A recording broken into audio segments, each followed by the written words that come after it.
So, what happens when a country's biggest airline just stops? A few weeks ago, that's exactly what we saw. India's largest airline, IndiGo, went into a total meltdown, and it basically paralyzed the entire country's travel network. Today, we're going to break down exactly how a perfect storm of new rules, corporate missteps, and just plain bad luck created a crisis that left thousands of people completely stranded. And the timing, wow, it just could not have been worse. We're talking about the first week of December 2025, the absolute peak of the holiday travel season. What started out as a single airline's problem spiraled out of control so fast that it effectively grounded a massive chunk of the country's ability to fly. Just get a load of this number. In less than a single week, IndiGo, the airline that flies most of India's domestic passengers, had to cancel over 1,200 flights. And let's be clear, we're not just talking about an inconvenience here. This was a full-blown nationwide disruption. And the human cost? It was just immense. You've probably seen the videos, they were everywhere. It was exactly what you see here. Absolute chaos.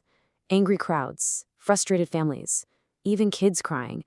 People were literally sleeping on airport floors.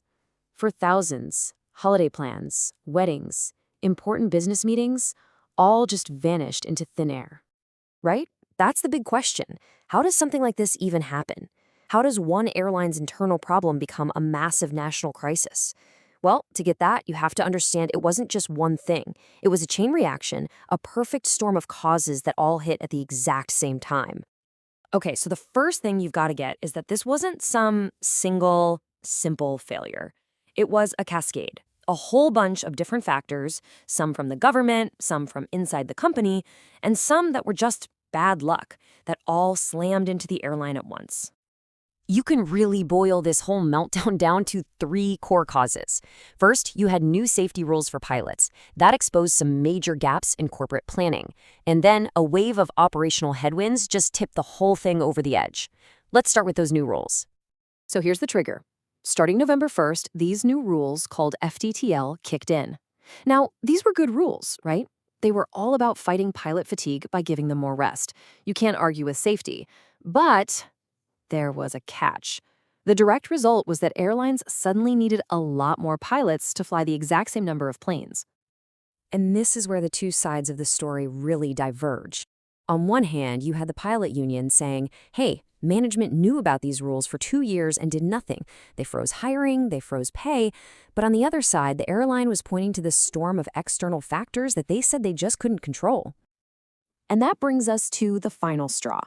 On top of this brewing crew shortage, a wave of what are normally manageable problems just hits all at once. You had severe winter fog, you had tech glitches, you had the holiday rush clogging everything up. Any one of those is a headache. All of them together, it was enough to completely break a system that had absolutely no wiggle room left. All right, so the system breaks. What happens next? Let's get into the aftermath and see how everybody, the airline, the pilots, and the government, reacted as this thing spiraled and the public got angrier and angrier. As you'd expect, the minute the dust started to settle, the blame game began. You had the pilots pointing the finger squarely at management's planning. IndiGo's CEO came out and apologized, but basically blamed that perfect storm of outside factors. And then you have the government, which, facing a massive public outcry, really had no choice but to step in and do something. The impact on their actual performance was just catastrophic. I mean, normally IndiGo's on-time performance isn't amazing. It's around 35%. But during the crisis, it completely crashed, dropping below 20%. Think about that. On the worst days, fewer than 1 in 10 flights were leaving on time. Just chaos. And yeah, the financial fallout was fast and it was brutal. As all of this was dominating the headlines, investors started to panic.